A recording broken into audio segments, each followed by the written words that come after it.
Joe. Every good military establishment is driven by the force of its music.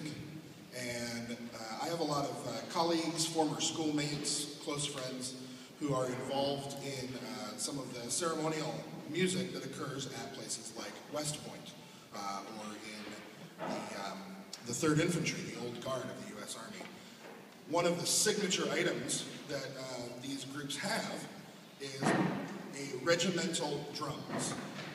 Beat the retreat, beat the attack, sound all of the various signals, similar to a trumpet or a fife, but drums have the same effect, and of course are very, very powerful. So seeing an opportunity and having quite a few very, very fine cadets capable of taking on this challenge, I hand-selected a small drum corps, and we have now formed what is known as the Battery of St. John's Northwestern Military Academy.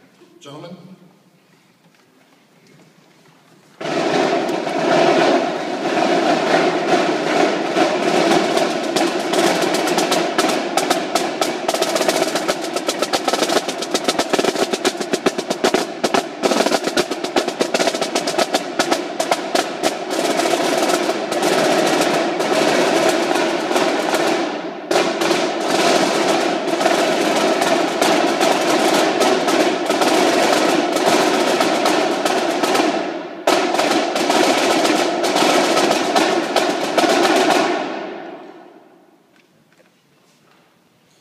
So the first piece that we're going to start with is an absolute standard when it comes to rudimental drumming.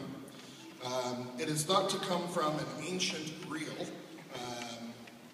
called Rosebud Reel. But in American music, it became known as Connecticut Halftime. It dates back to somewhere in the Civil War. The composer, as many things, has been lost over time. It's usually attributed as traditional. So this is called Connecticut Halftime. You're going to recognize a lot of what you hear here if you've ever listened to an old military album or seen a movie that has some of the ancient drumming. And what I want you to listen for is the technical development over the course of the piece. You're going to hear patterns repeat and become more elaborate as they go along. So the battery will now play Connecticut Halftime.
actually, because there's so many aspects of that that are so similar.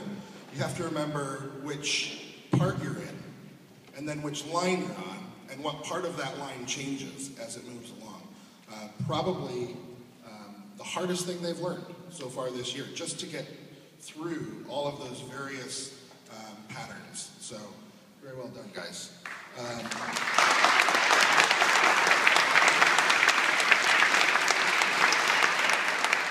The next piece is a little bit newer, so we're moving from the Civil War to the World War era, and a piece written by a gentleman known as Ed Lemley. It was written in 1934, and it was written for the U.S. Army. It is called Crazy Army.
So you can see as things are progressing here, we're moving newer and newer and newer. There's some nuances in there, accenting new patterns. It's a little bit more of an aggressive piece than the prior. We're keeping the tempos down so we can manage them, but still it is quite a complex piece as we move along. We're going to finish up today with a new cadence. Cadence is what our cadets march to every single day. They march into the mess hall on a cadence. They march on the parade field later this afternoon on a cadence, and pretty much if we're moving from point A to point B, there's a drummer from the academy within one of the ensembles playing cadence to support that. So the cadence that the boys came in on was the SJNMA parade cadence, which is used most frequently by the band. And so I thought, as an opportunity for these boys to have something that is totally their own, I've actually composed a brand new piece for them. So this is the SJNMA Battery Cadence #1.